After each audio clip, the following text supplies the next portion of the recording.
Profecias de Daniel do fim, Irã versus Israel. No último sábado, Irã atacou Israel. O que as profecias diz a respeito? Rodrigo Silva faz uma linha cronológica das profecias de Daniel para os acontecimentos atuais dos dias de hoje. Pessoal, bem-vindos ao nosso canal. Deus vos abençoe. Sinais estão aí. Agora cabe a nós termos percepção espiritual para entendermos as profecias. Vamos aqui reagir ao vídeo do Dr. Rodrigo Silva. Depois eu quero falar para vocês sobre a origem do Irã. Todas as nações estão codificadas na Bíblia, ou seja, na Torá. Vamos aqui reagir ao vídeo do Dr. Rodrigo Silva, que fala sobre as profecias de Daniel. Eu quero que vocês acompanhem comigo a fala do Dr. Rodrigo Silva. Vamos aqui acompanhar o áudio dele aqui. Estou esperando carregar aqui. E o que tem me feito refletir a ponto de querer estudar mais ainda sobre Daniel e Apocalipse? Sim, de fato sempre houve guerra no mundo, sempre houve terremotos, sempre houve briga, sempre houve confusão, crise moral, existencial, isso é verdade. Mas existe um detalhe que eu não sei se os irmãos já perceberam, que só poderia cumprir agora. Quando você lê Apocalipse capítulo 12, especialmente capítulo 13 em diante, você vê que os movimentos que a Bíblia coloca ali são movimentos universais. A marca da besta não cairá num planeta, num país. Ela cobrirá todo o planeta Terra. Esse governo do anticristo, ele não será um governo de um país. Ele vai comandar o mundo inteiro. Isso é o que diz a Bíblia. As 3 mensagens angélicas também vão ter que rodar o mundo inteiro. Não é para um país. Olha só, não é para um povo. Agora, quando na história da humanidade tivemos um movimento literalmente global? Nunca.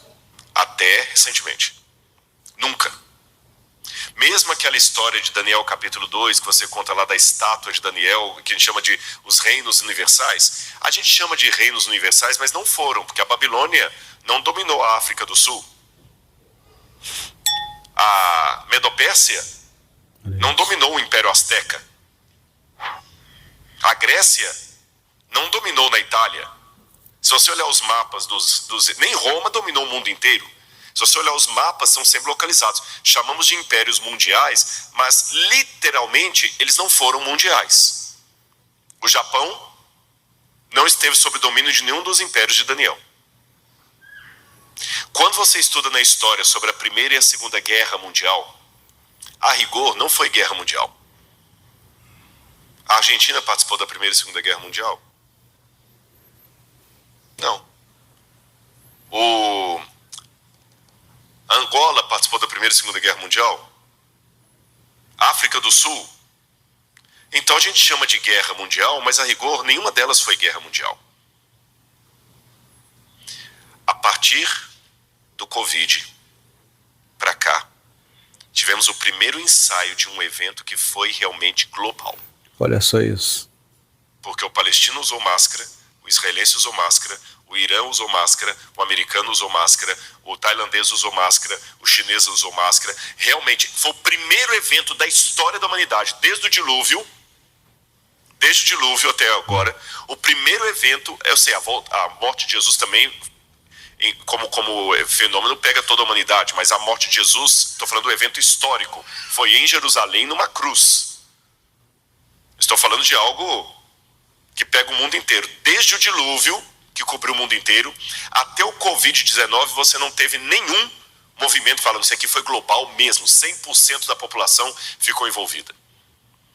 E a partir do Covid para cá, ou mesmo antes dele, com algumas coisas que estavam se desenhando no mundo, você vê que agora estamos falando de um evento mundial, já estão falando de uma governança mundial, economia mundial. Isso aqui não é teoria da conspiração, não. Há muita gente boa, que eu digo no sentido de técnico, gente que sabe o que está falando que o mundo vai caminhar para uma globalização. Hoje o mundo precisa de um governo, ou uma governança, se você preferir, que controle coisas que, se não forem controladas em nível mundial, o planeta vai ser destruído. Essas coisas que eu vou mencionar são como crianças hiperativas correndo numa casa cheia de objeto cortante e inflamável. Imagine agora 5 crianças hiperativas sozinhas numa casa cheia de objeto cortante e inflamável. O que é que precisa com urgência naquela casa? Respondam. Um adulto, um tutor. Pois o mundo hoje tem essas crianças à solta. Olha só. Elas podem fazer um estrago contra si ou contra os outros. Querem saber quais são essas crianças? Internet. Quem dá uma legislação para a internet em nível mundial? O camarada pode fazer o que ele quiser com você, só hospedar o site dele num outro país onde a legislação não pega, não vai acontecer nada. Tráfico de drogas, armas e seres humanos.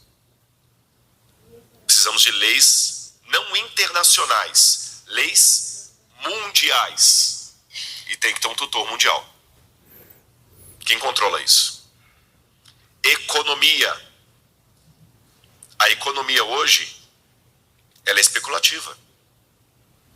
Vocês sabem que vocês estão numa ameaça de uma bolha econômica nova na América. Grandes corporações estão vendendo ações. E é tudo muito especulativo. Precisa-se de uma economia mundial, não internacional. Olha isso. Inteligência artificial. Quando ela tiver realmente trabalho, quem vai controlar isso aí? E é um perigo a inteligência artificial. Os primeiros passos dela, eu posso pegar o pastor Barroso, colocar o pastor Barroso num vídeo, pregando em árabe e defendendo a guarda do domingo. Olha aí, ó. E é ele, com a voz dele, com tudo dele. Quem controla isso? Imagine o perigo dessa criança Peralta nas mãos de ninguém. Olha isso. E por último, ecologia. Quem controla a ecologia hoje? E a briga futura vai ser pela água. Hoje os governos estão desenhando um quadro que o mundo precisa de algo universal. Então, desde Noé até o século XXI, não tivemos outro evento mundial, nem perspectiva de evento mundial como estamos tendo agora. Ou seja, eu posso estar enganado. Ela pode chegar à fase adulta, essa criança que está aí do seu lado. Eu posso estar enganado. Mas sabe quando você vê que eu nunca vi na história pregressa tendências mundiais como estou vendo agora? E para que o Apocalipse se cumpra, a junção religiosa, governamental, tem que ser em nível mundial. Eu pensava antes assim, mas quando eu entrei para a igreja, Marcos, lá naquela época a gente estava lá assistindo os cultos de Daniel lá sobre o Apocalipse, eu falava assim, mas peraí, mas como é que vai poder controlar quem compra e quem vende? Porque hoje um traficante, qualquer dinheiro é dinheiro. Não tem muita gente que pega dinheiro sujo? Se eu tiver um pouco de dinheiro guardado na minha casa, o cara, não vou dar esse dinheiro para você, não, porque você guarda a lei de Deus. Não, eu tenho dinheiro, eu compro. Só que, como estão desenhando a economia, não vai poder comprar e nem vender quem estiver fora do sistema. Porque não haverá, por exemplo, emprego para todos no futuro. As expectativas, e o Val Harari é um dos que fala sobre isso, as expectativas são que até 2050, 2030, pelo menos 35% dos empregos que hoje existem já desaparecerão. Olha isso aí. E cada vez mais a inteligência artificial vai substituindo as pessoas. E sabe qual que é a única solução viável que está sendo desenhada até agora?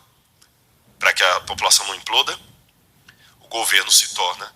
Vão continuar tendo as pessoas que ganham dinheiro, não vão deixar de ter os empresários, mas eles sempre vão ter um sócio majoritário, o governo.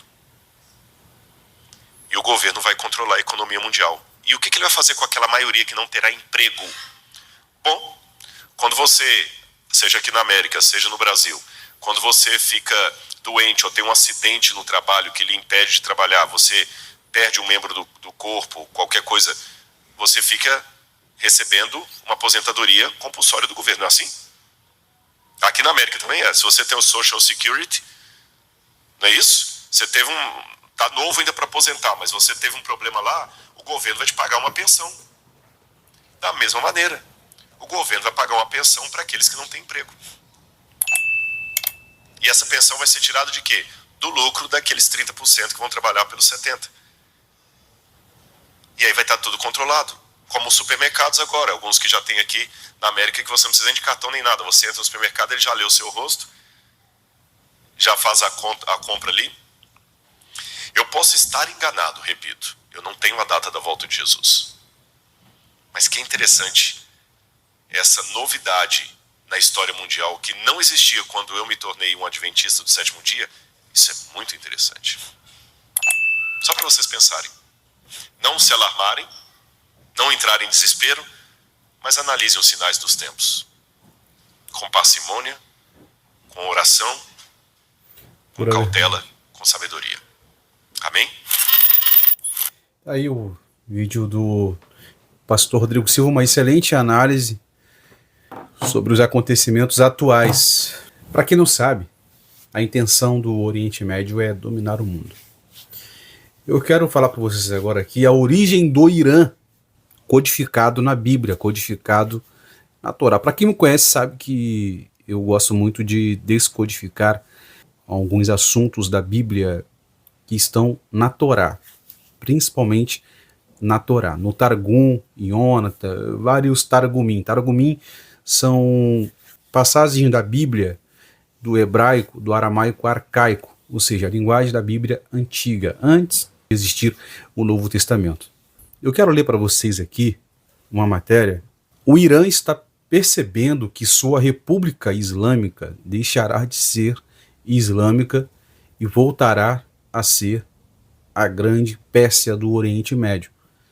Para quem não sabe, o Irã são descendentes da Pérsia. Quando nós falamos da Pérsia, lembramos de Daniel e também lembramos do rei Arashverosh. Ou seja, no período da rainha Esther, Israel e o mundo, na verdade, o mundo daquela época estava sob o domínio persa. Vamos aqui ver a origem da Pérsia e do Irã, codificado na Bíblia, codificado na Torá. Olha só, o Targum, que é a linguagem mais antiga da Bíblia, e o Tratado do Talmud, Yoma 10a, fala sobre a origem do Irã. A Gemara pergunta o seguinte: de onde deveríamos que os persas descendem de Jafé? Quem foi Jafé? Jafé foi filho de Noa, ou Noé. A Gemara responde, como está escrito: os filhos de Jafé foram, olha só, Gomer e Magog, e Madai, Javan e Tuval, e Mesec e Tiras. Gênesis 10, Bereshit 10, 2. A Gemara explica que Gomer, que é a Alemanha, Magog, esse é Candiva, Madai, essa é a Macedônia. Javan, de acordo com o seu significado simples, Grécia. Tuval é a nação chamada Beit Unaik, ou seja, Mesec, que é Nusai.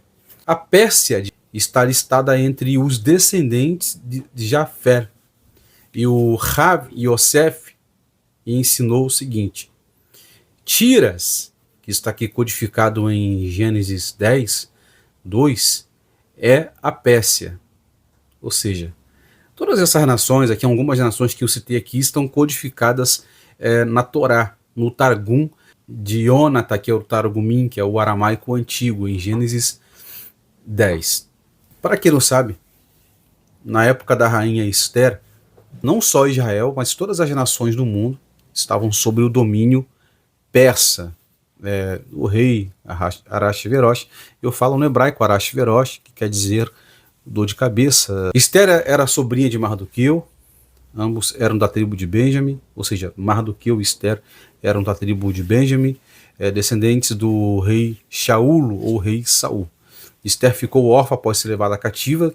Seu tio Mardoqueu criou e a educou, ensinando todas as camadas mais profundas da Bíblia, da Torá. Mardoqueu foi um grande líder daquela geração. Israel estava sob o domínio persa. E o que acontece? O que o Irã está fazendo hoje contra Israel? E para quem não sabe, na época da rainha Esther, quem era a esposa do rei Ahasverosh, ou o rei Assuero, antes de Esther se tornar esposa de Assuero? Era a rainha Vasti. Vasti era filha de Beltesazar, Daniel capítulo 5. Após o reino de Beltesazar ser tomado por Ciro, Dario, o persa, adota Vasti por pena, porque ela era ainda jovem. O tratado do Talmud diz que mais tarde o rei Dario, que tomou agora a Babilônia, ou seja, ele domina a Pérsia, ele casa Vasti com o seu filho Assuero, ou Ahasverosh. Logo mais tarde, décadas depois que ela se torna rainha, porque ela se casou com Assuero e Assuero se tornou rei da Pérsia, Vasti ela se tornou uma mulher perversa.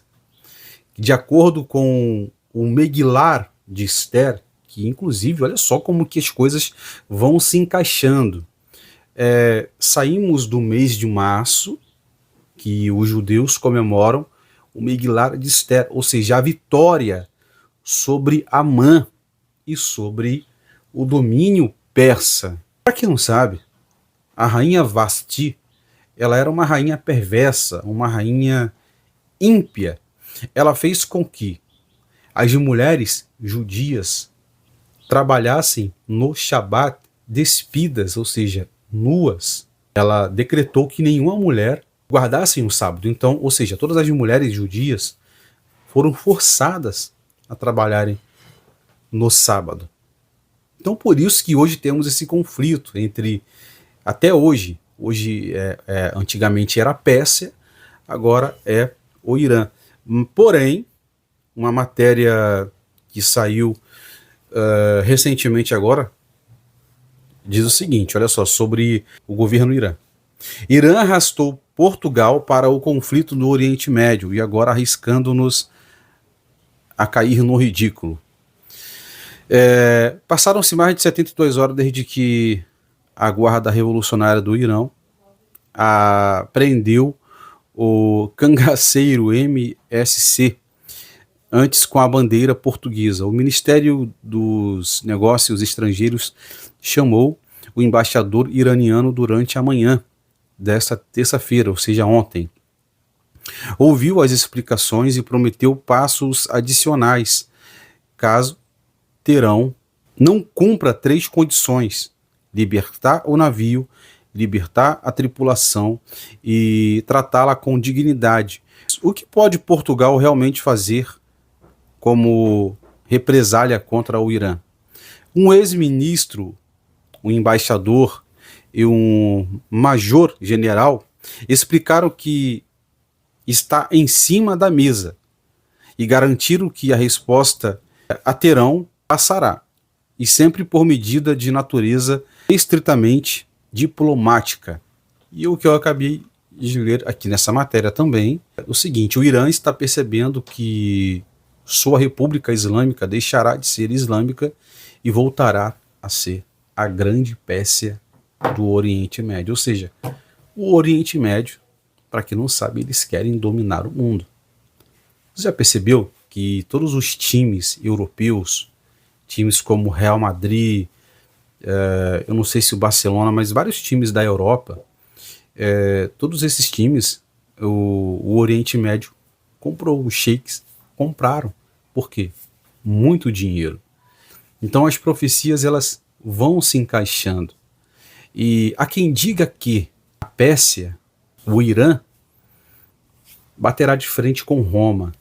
Segundo a Torá, o último império será de fato que vai dominar o Império Islâmico, que era a antiga Pérsia. Quero que você deixe seu comentário, sua opinião. Tudo que eu falei aqui é embasado em notícias e em estudos aprofundados da Torá e da cultura judaica. Quero que você deixe sua opinião. E vou falar sobre isso em uma outra oportunidade. Vou gravar um vídeo sobre o último império. O último império que será o Império Islâmico que vai querer dominar o mundo. Eles vão querer dominar o mundo. Então os judeus acreditam que Machia retornará, ou seja, Jesus retornará. Vou ficando por aqui. Uma boa tarde para vocês e deixem sua opinião, seu comentário, respeitando a opinião de outras pessoas também, ok? Deus abençoe vocês e logo mais estaremos aqui com uma live abençoada a partir das 18h30, 18h30 estaremos aqui com uma live abençoada. Deus abençoe a todos vocês.